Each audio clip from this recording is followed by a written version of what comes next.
Mày lắp vào cái camera rồi thì lắp vào thế nào nữa? Nó giờ thổi tiếng nó tá. Tắt nguồn kìa. À, em cứ tưởng là đút như này. Ơi, hóa ra là như chỉ như này nhỉ. Tân nguồn. Mà Đúng là tự sướng có đồ cái gì đâu. có Bluetooth đâu mà cho vào đây. Bluetooth hết mày pin rồi.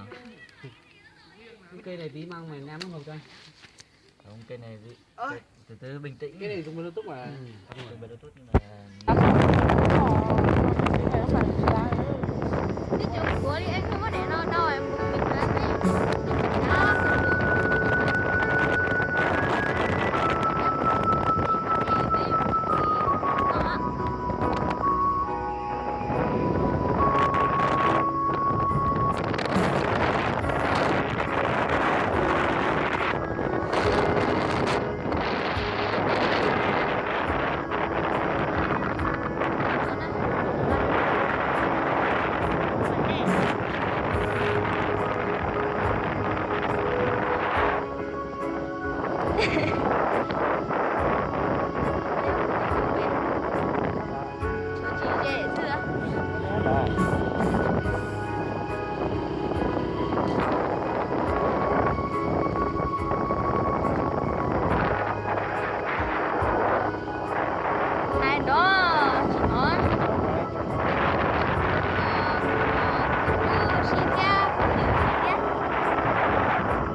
Quá chi. Kia là đây á. Ô, gì xà này ô. Dạ. Ở mà Lấy cái chỗ bên kia ấy. ở biết thôi mà. Vẫn đang cái tà. Khi nó nè, cái cho nó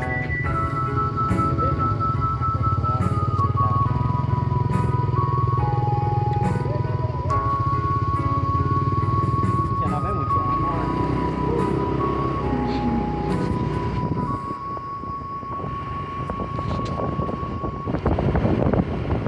Thấy bé tôi cho xua đi tao trong nó nữa.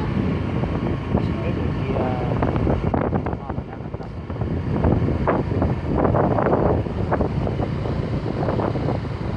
Lại xe hơi lâu.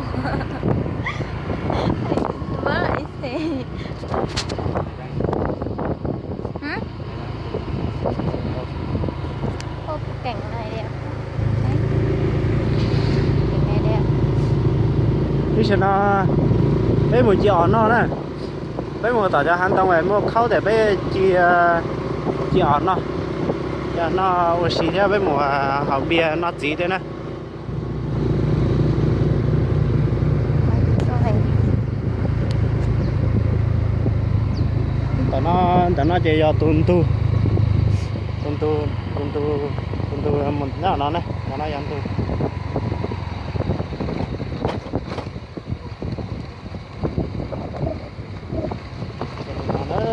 thì tập trong nó hàng đồng kia trong này hàng đồng trò thế này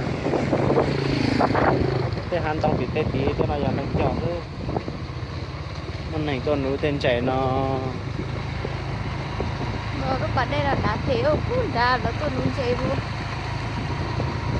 có tên cả con trâu tôi sĩ tờ cái lúc trẻ có thế xin trái cả chân trẻ nó tua rồi cháu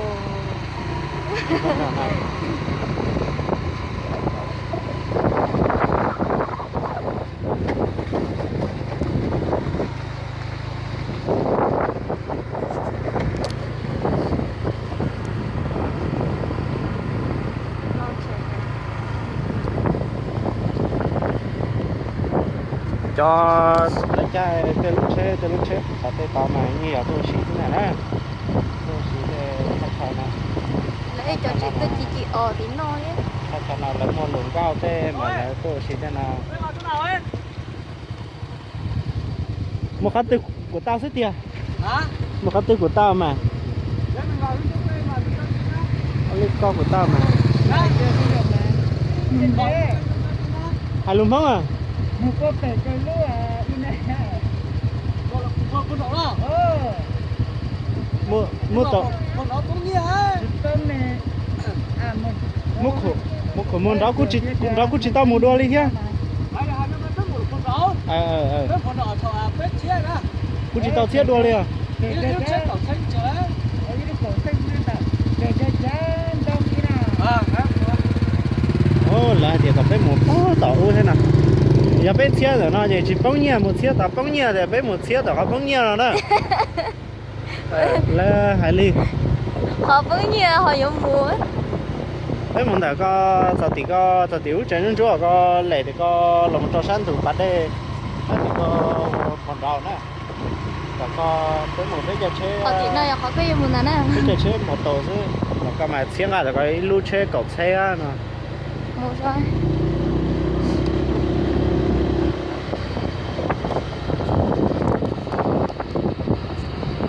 tại lúc bà đây nó lấy xí cho phua con nó này nó lùa mong phua làm sao có xí lùa nhất là hùa xuồng nó này ta trong họ bèn nó rất dễ dưa bây giờ làm kiểu họ làm đó cái một sát tao nó này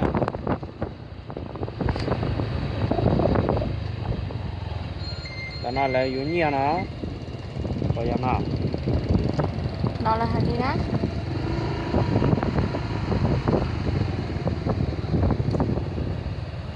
họ nói mới chỉ trong cửa để họ bắn nhẹ thế à con chơi nó Và cẩu xe này, cẩu xe là hôm nay có cái gì hay không không có đâu. Thế thì không đi đâu. Muốn nói được quá thì. Hôm nay có ăn uống nghỉ ngơi tàu thuyền nó kia thôi. Khu sinh thái học sinh nướng gà đấy thôi. cho tiền là nó của tao 10.000 một người vào cậu. 6 người là 60.000. Đúng không?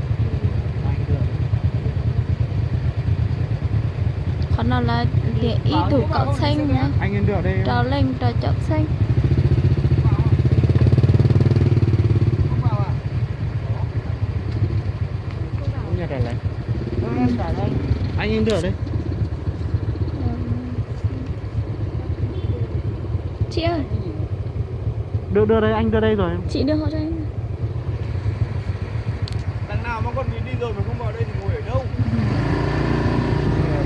ngồi với các anh ở đây cũng được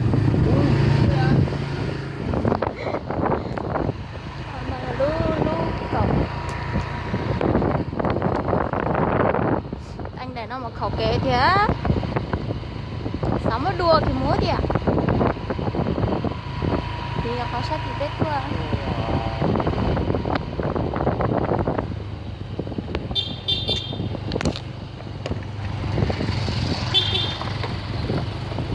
trai giờ là cứ chỉ ở nó thế đó thì giờ tôi xài cậu món tôm tía hả nó nói giờ nó phải lên thải anh người đi tận trong đi đấy một quả thắm đèn nó này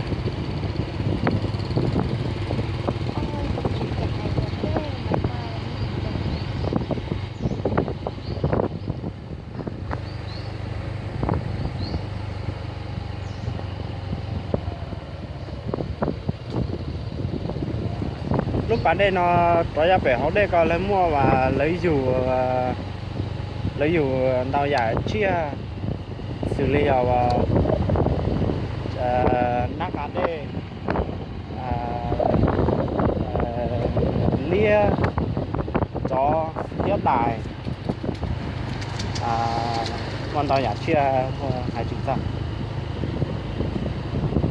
chỉ phải có mà lớn chụp cú chuyện ai là để nó mà với tôi chỉ nó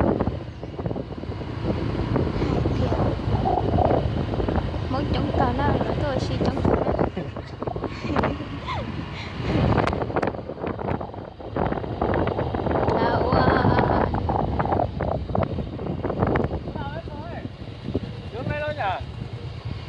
của tao mà Hả? Đi xe đi. Nó tóm đây nữa này. Một về cái này. Ai có lên mà. Trước đi. Các bạn đây cứ có một đứa ở đây, cũng chỉ tao tôi đo tỏ nó đi. Thế thì đi kịch xong rồi tí nữa không có Nên chúng ta tới đưa ra nè ô thì nọ. không có địa điểm thì mình quay ở trên này.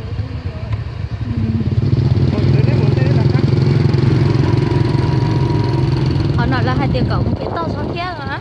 Chị taoจะchờ thế. Cái này nhiều để cho tôi triển khai cái thế này. Thế này nó có lần chờ kia đã tôi chỉ khai nó. Nó là chống hành đó.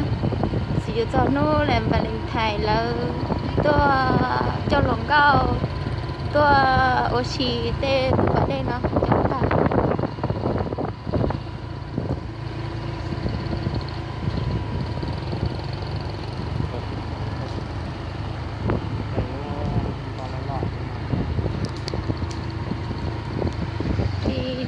Coi thấy một hạt tiền. Không bao giờ đi đâu. Nó là chỉ sẽ làm cái một bé là một Nướng ở đây, chơi ở đây, nướng ở đây, mình quay video ở đây nữa. Cái nướng đó. Nhưng mà ở đây có củi không? Hả? có than. Em ăn than đây rồi, mua than đây rồi gì nữa. Giờ có thể bên quan điểm này Cái thay video đây nhá.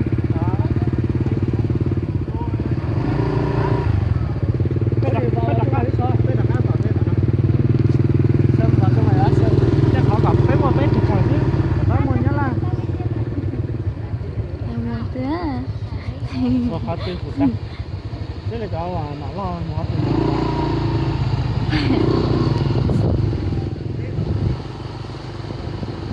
nó giờ ilu cò này, cò nó lo. Nó giờ từ chạy ống có là xả. Nó sẽ thở nữa. Nó là chống cải thiện không nó? Hả?